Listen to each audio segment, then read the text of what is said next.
തണൽ agro farm and nursery, Cheruvanchery. ലോക ഭിന്നശേഷി വാരാചരണത്തിന്റെ ഭാഗമായി കൂത്തുപറമ്പ് BRCയുടെ നേതൃത്വത്തിൽ നടത്തിവന്ന വിവിധ പരിപാടികൾ സമാപിച്ചു. കൂത്തുപറമ്പ് BRC ഹാളിൽ നടന്ന സമാപന ചടങ്ങ് കൂത്തുപറമ്പ് നഗരസഭാ വിദ്യാഭ്യാസ standing committee chairperson MV Sreeja ഉദ്ഘാടനം ചെയ്തു. കൂത്തുപറമ്പ് AEO സുധീർ അധ്യക്ഷനായി. നമ്മുടെ വിവിധങ്ങളായിട്ടുള്ള പരിപാടികളോടെ അതൊക്കെ ആസൂത്രണം ചെയ്ത് വളരെ ഭംഗിയായി നടപ്പിലാക്കിയിരിക്കുകയാണ്. അതോടൊപ്പം ഇന്നത്തെ ഒരു ചടങ്ങ് വൈകുന്നേരം വരെയുള്ള പരിപാടികൾ ഉണ്ട് എന്ന് മാഷ് ഇപ്പോൾ ഇവിടെ സൂചിപ്പിച്ചു കഴിഞ്ഞു. നമ്മുടെ മക്കളോടൊപ്പം രക്ഷിതാക്കൾക്കും ആഘോഷിക്കാനുള്ള ഒരു വേദി തീർച്ചയായിട്ടും അത് നിങ്ങൾ പ്രയോജനപ്പെടുത്തണം എന്നുള്ളത് തന്നെയാണ് എനിക്ക് സൂചിപ്പിക്കാനുള്ളത്. ഇവിടെ നമ്മുടെ സർക്കാർ നിങ്ങളുടെ പ്രത്യേകിച്ച് നമ്മുടെ ഈ മക്കളോട് എത്രത്തോളം കരുതൽ കാണിക്കുന്നുണ്ട് എന്നുള്ളതിന് തെളിവാണ് ഇൻക്ലൂസീവ് എഡ്യൂക്കേഷന്റെ പ്രാധാന്യം ഉൾക്കൊണ്ടുകൊണ്ടുള്ള വിദ്യാഭ്യാസ സമ്പ്രദായം.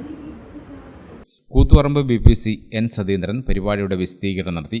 Special educator KK Vinodan, BRC trainer KM Dijeesh തുടങ്ങിയവർ സംസാരിച്ചു. തുടർന്ന് കുട്ടികളുടെ വിവിധ കലാപരിപാടികളും സൗമേന്ദ്രൻ കണ്ണമ്പള്ളി നയിച്ച ബോധവൽക്കരണ ക്ലാസും നടന്നു.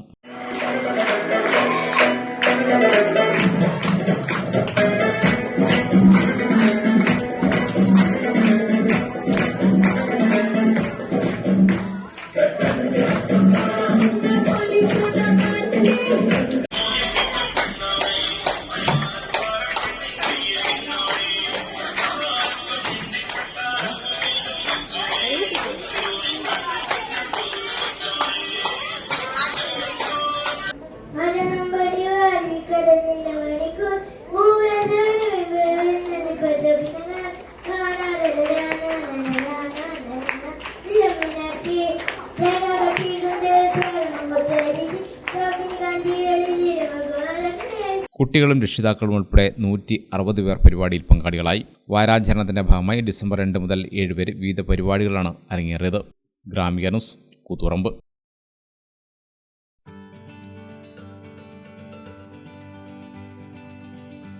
തണൽ agro farm and nursery, Cheruvanchery. Gardening രംഗത്ത് 1/4 നൂറ്റാണ്ടിന്റെ പരിചയ സമ്പത്ത്. വൈവിധ്യമാർന്ന അലങ്കാര ചെടികളുടെയും കാർഷിക നടീൽ വസ്തുക്കളുടെയും വിപുല ശേഖരം. ഹോൾസെയിൽ റീറ്റെയിൽ രംഗത്ത് 100 കണക്കിന് സംതൃപ്തരായ ഉപഭോക്താക്കൾ. വിദഗ്ധരുടെ മേൽനോട്ടത്തിൽ ഗാർഡനിംഗ്, ലാൻഡ്സ്കേപ്പിംഗ് ആൻഡ് മെയിന്റനൻസ് എന്നിവ ചെയ്തു കൊടുക്കുന്നു. Thanal agro farm and nursery, Cheruvanchery.